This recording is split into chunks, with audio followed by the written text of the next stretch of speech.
नागपूरच्या सुराबर्डीमध्ये 15 एकर जागेवर आदिवासी संग्रहालय उभारण्यात आले। या प्रकल्पाचं सादरीकरण आदिवासी विकास मंत्री अशोक उईके यांच्या हस्ते करण्यात आलेलं आहे।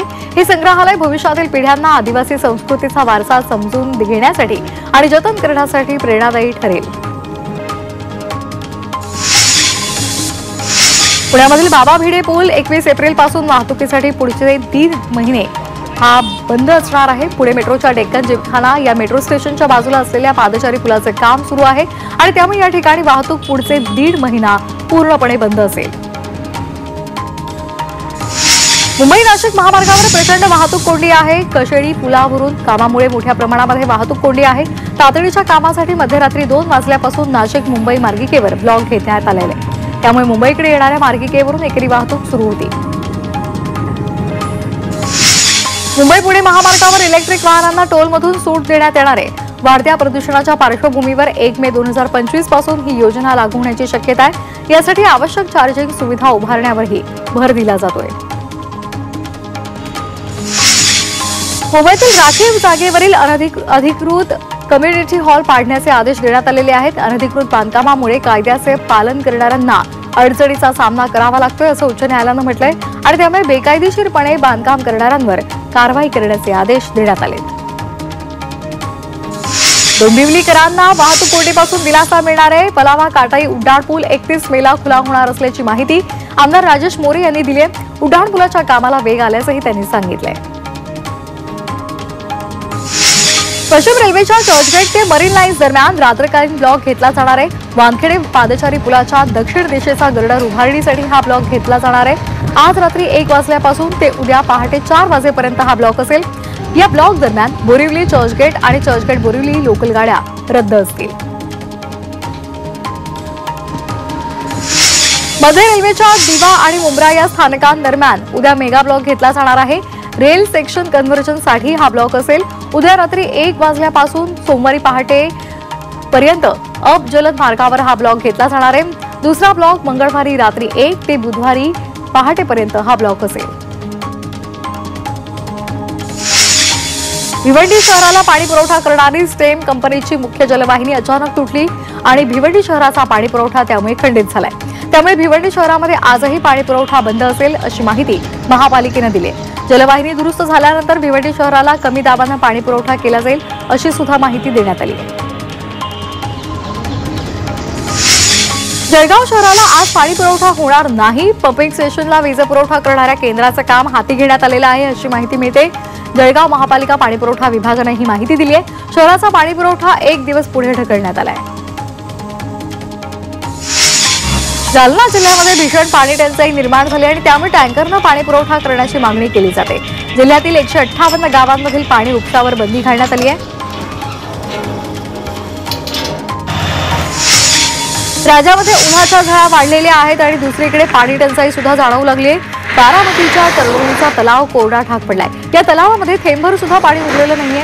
वर्षभरात तरडोलीच्या तलावाच्या पाण्यामुळे 500 ते 600 हेक्टर क्षेत्र ओलिताखाली येतं। मात्र सध्या तलाव कोरडा पडलेला आहे। आसपासच्या विहिरी सुद्धा आटल्यात।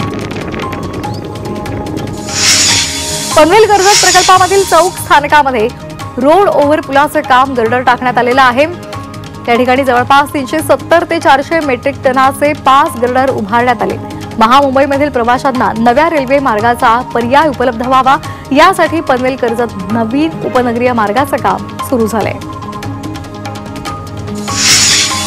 भिवंडीमधील 13 ग्रामपंचायतींना दिलासा मिळालाय। या 13 ग्रामपंचायतींना वाढीव पाणी बिलासाठी आकारलेलं शुल्क आणि विलंब आकार माफ करण्यात आलाय। स्टेम प्राधिकरणानं 9 कोटींचे वाढीव पाणी बिल हे माफ केल्यामुळे ग्रामपंचायतींना दिलासा मिळालाय। सोलापूर जिल्ह्यातील 1025 ग्रामपंचायतींच्या सरपंच पदाची 22 एप्रिलला आरक्षण सोडत निघणार आहे। ग्रामपंचायतीच्या सरपंच पदासाठी 30% पदं महिलांसाठी राखीव असतील। दरम्यान तालुक्यातील नागरिक पदाधिकारी सरपंच त्याचबरोबर ग्रामपंचायत आरक्षण सोडतीसाठी वेळेवर उपस्थित राहण्याचं आवाहन करण्यात आलंय। ठाण्यामध्ये जिल्हाधिकारी कार्यालयावर राष्ट्रवादी शरदचंद्र पवार पक्षानं आंदोलन केलंय। पेट्रोल डिझेल वाढत्या महागाईच्या विरोधात निषेध आंदोलन करण्यात आलंय। यावेळी जितेंद्र आव्हाड यांच्या पत्नी रुपा आव्हाड यांचाही सहभाग पाहायला मिळाला। ठाण्यामध्ये कंत्राटदार महासंघाची राज्यस्तरीय बैठक पार पडली। 33 जिल्ह्यांमधील कंत्राटदार या बैठकीला उपस्थित होते। गेल्या काही वर्षांपासून राज्य सरकारची कामाची बिलं रखडलेली आहेत, ती बिलं तातडीने द्यावीत, अन्यथा आंदोलन करू असा इशारा देण्यात आलाय। भिवंडीमध्ये वक्फ कायद्याला विरोध केलेला आहे। मुस्लिम बांधवांनी हातावर काळ्या फिती बांधून निषेध नोंदवलाय। नमाजानंतर अनेकांनी शांततेमध्ये आपला रोष व्यक्त केलाय आणि हे विधेयक मुस्लिम समाजाच्या हिताविरोधात असल्याचंही सांगितलंय। परभणीमध्ये वंचित बहुजन आघाडीचे सुजात आंबेडकर यांच्या नेतृत्वामध्ये शांतता मोर्चा काढण्यात आला। सोमनाथ सूर्यवंशी यांच्या न्यायालयीन कोठडीमध्ये मृत्यू झालेला होता आणि त्यांच्या कुटुंबाला न्याय मिळवून देण्यासाठी हा मोर्चा काढण्यात आला।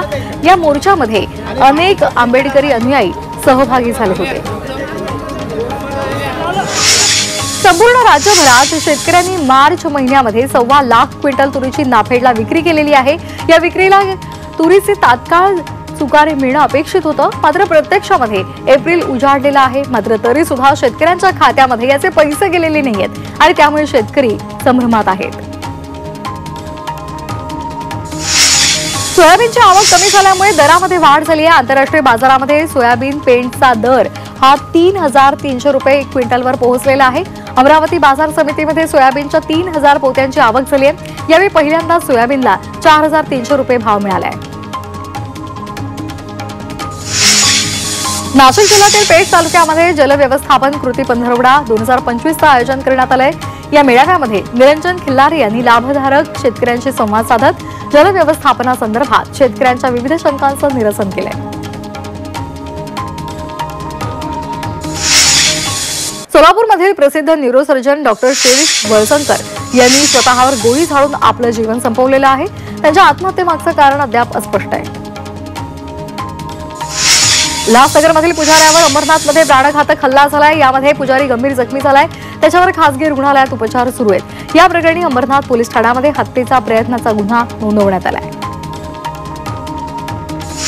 सांगली पोलिसांनी सराफा लुटमार प्रकरणामध्ये जप्त केलेल्या 2.5 कोटींच्या रकमेचा उलगडा अखेर आता झालेला आहे। ज्या सराफाला लुटण्यात आलं होतं त्या सराफाची ही रक्कम असल्याची माहिती मिळालेली आहे आणि या प्रकरणामध्ये 7 जणांना अटक करण्यात आली आहे। लासलगावच्या समर्थनगर परिसरामध्ये घरफोडीची घटना घडलेली आहे। चोरट्यांनी कपाटातील 3,82,000 रुपयांच्या सोन्याच्या दागिन्यांवर डल्ला मारून ते पसार झालेत। या प्रकरणामध्ये लासलगाव पोलिसांमध्ये गुन्हा नोंदवण्यात आलाय। मुंबईच्या जोगेश्वरीमधून बांगलादेशी महिलेला ताब्यात घेण्यात आलंय। तिच्या चौकशीमध्ये ती भारतीय नागरिकत्वासंदर्भात कोणतीही कागदपत्र सादर करू शकली नाही असं पोलिसांनी सांगितलेलं आहे। ती गेल्या 15 ते 20 वर्षांपासून भारतामध्ये राहत असल्याची कबुली सुद्धा तिने दिली आहे।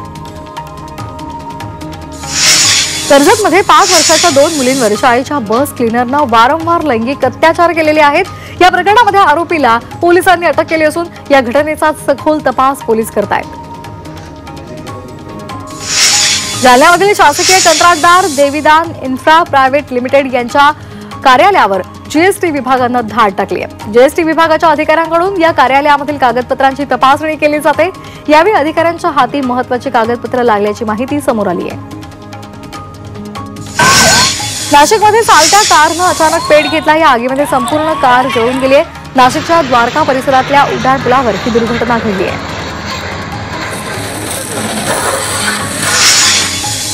नाशिकमध्ये लग्न समारंभामध्ये लावलेल्या फटाक्यांमुळे आग लागली होती। अग्निशमन दलाच्या मदतीने आगीवर नियंत्रण मिळवण्यात यश आले। सुदैवाने यामध्ये कोणतीही जीवितहानी झालेली नाही। दिल्लीतील मुस्तफाबादमध्ये 4 मजली इमारत कोसळली। यामुळे ढिगाऱ्याखाली अनेक लोक अडकल्याची भीती आहे, तर 8 जणांना सुखरूपपणे बाहेर काढण्यात यश आले।